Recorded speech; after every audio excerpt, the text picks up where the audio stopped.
Hi guys, Emily Carpenter here. I want to welcome all the Between the Chapters Book Club members from the Facebook group and say thank you very much for reading GOTHICTOWN, and I hope you really enjoyed it. And I have been sent some questions, so I'm gonna go through them pretty succinctly. Hopefully I will not be talking too much, and answer those for you guys. So first question, would you have taken the deal? Short answer, yes, I would have. If I was living in that little apartment in New York, which I did at one time, although I didn't have a kid at the time. But yeah, if I had lost my business and I was living in a small apartment with a kid, oh yeah. And my husband was working out of that same apartment, oh yeah, I would totally take the deal. Plus, I'm a sucker for Victorian houses, so. Number 2, how did you pick the title? You know, years ago, I had a friend who uttered this memorable phrase, something like, he met us, he must have thought we were the mayor of Crazy Town. I've always remembered that. I thought it was very funny. I thought Crazy Town was a funny made-up word. And so when I thought about this book, a couple of years before Mexican Gothic had come out, which I really liked. I liked the title sort of telling you what you're going to get. So I thought, GOTHICTOWN, GOTHICTOWN, one word. Number 3, most importantly, was there a well? There was no well. No well. Number 4, what parts of the small town vibe did you find played the best to generate the slightly sinister, but nothing you could put your finger on vibes you cultivated for GOTHICTOWN? Ooh, good question. So there were a couple. I don't know if you noticed this, but a few of the townspeople had a little trimmer to their hand, which was a result of the CO2 leaking from the gold mine.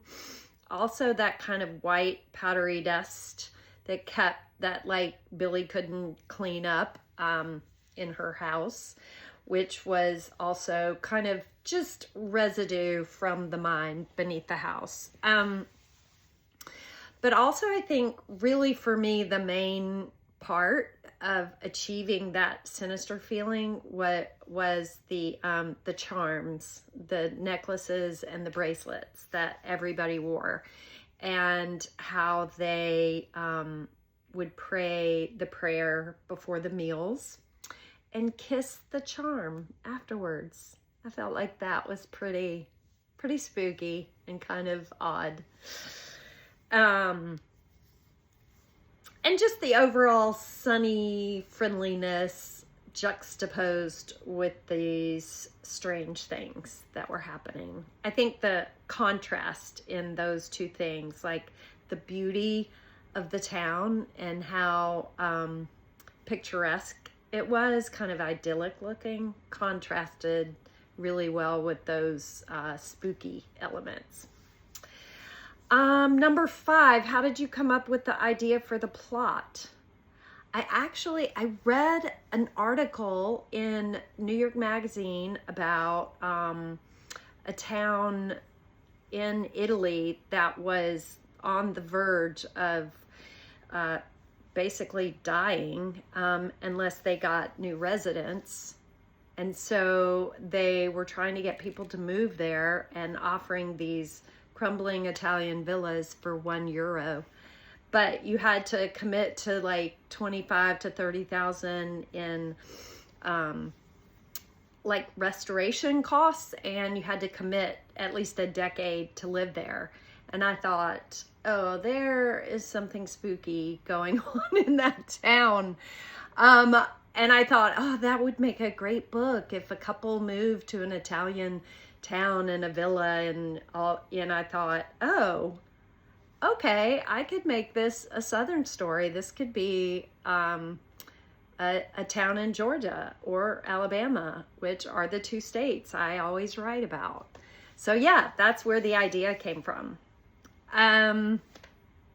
Okay, number 6, fantastic cover. Did you have any input, and was this the first version or did it evolve? It was not the first version. It was the third kind of overall look, which is not that unusual. In my experience, books, it's rarely just the first idea they come up with. At least it has been for me. And yeah, I had a lot of input. The designers were really great to work with. And I really felt like they were listening to what I wanted. And, in the beginning, my editor was like, share ideas and send a Pinterest board. And so I think the only tough thing with this book was that, we were treading a very careful line between just suspense and, a mystery and horror. And the book isn't like full on horror, but it is kind of, I call it horror adjacent. So that was a tricky thing, just getting the right feel with the book cover. But I felt like, when they sent me this third idea, I was like, oh my gosh, that's it. That's perfect. The one with the roses. So yeah, that was like a no-brainer. We just tweaked the font a little bit. I really wanted the Gothic font. That was like my big input. So, number 7, great book. Thank you. Is there an update on the mini-series?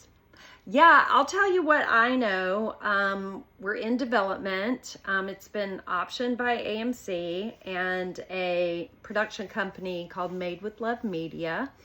And they just put out a film called Shadow Force, which I saw last night. It was great fun. And what I know is that we're in early stages of development. They have hired an executive producer and head writer. Her name is Abby Ajayi, and she's amazing. I actually listened to a podcast interview with her the other day, and she's just the coolest. She did How to Get Away with Murder with Shonda Rhimes and Inventing Anna, which is on Netflix, which is really great if you haven't seen it.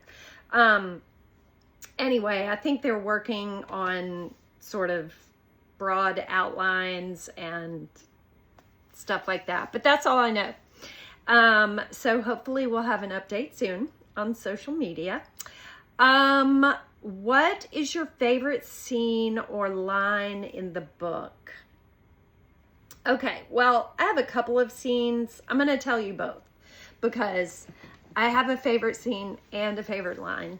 My favorite scene is towards the end in the third act when Billy knows what's up with the town and she's trying to make her plan, but she can't let anybody know what's going on. So she and Mayor are like staying with Jamie Claiborne because he's like saying her house has this leak and they need to get it fixed and he's going to take care of it and she can stay in his lake cabin. And so she and Mayor are in the cabin and she doses him with some Ambien maybe or Xanax, I can't remember what, in his wine, and he falls asleep and she picks up a gun and aims it at him. And there's this moment where she's thinking,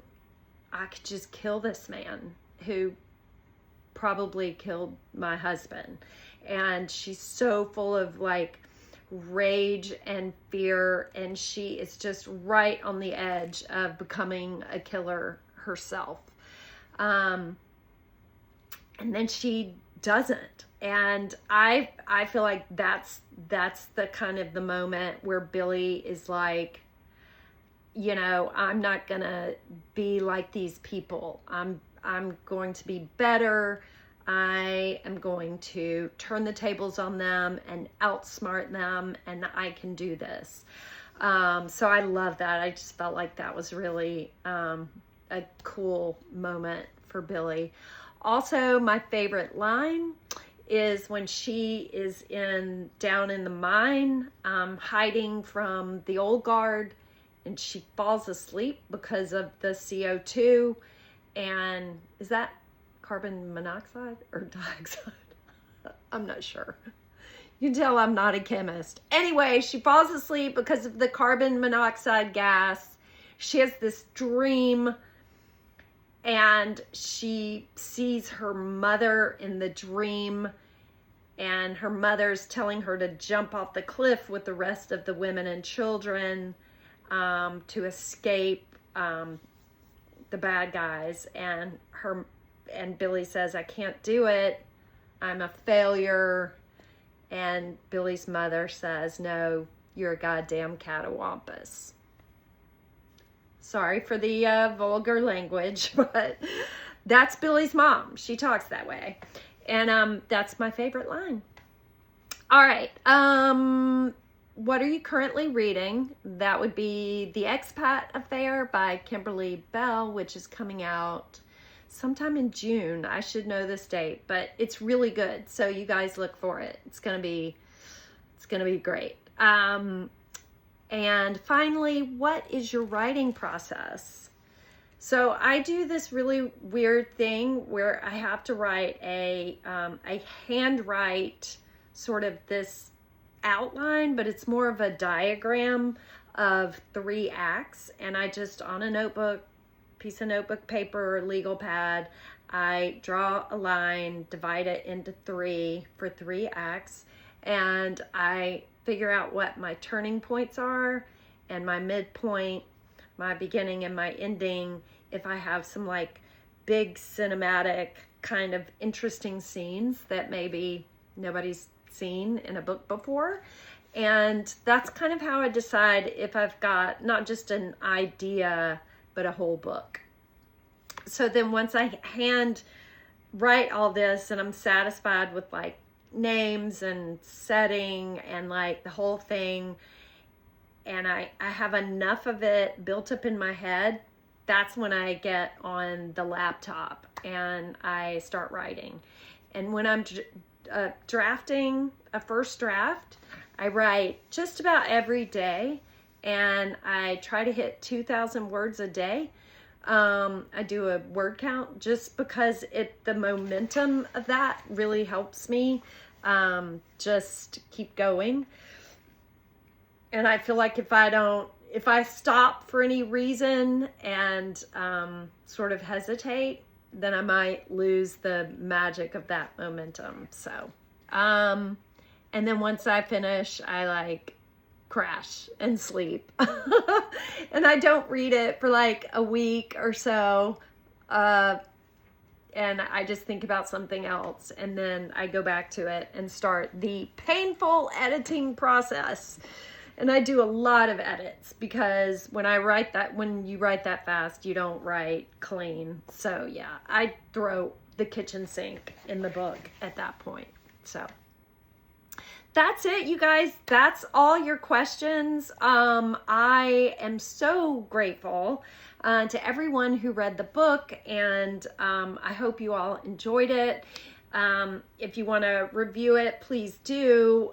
If you want to talk it up with your friends, that's great too. If you want to get in contact with me, you can sign up for my newsletter on my website. There is a website specifically for the book called gentlejuliana.com, where you learn all about Juliana and if you want to move there, which I'm sure you all do not at this point. But anyway, yeah, get in touch and find me on socials. I'm emily.d.c on Instagram and Emily Carpenter on Facebook. And I look forward to hearing from you. Take care. Have a great day.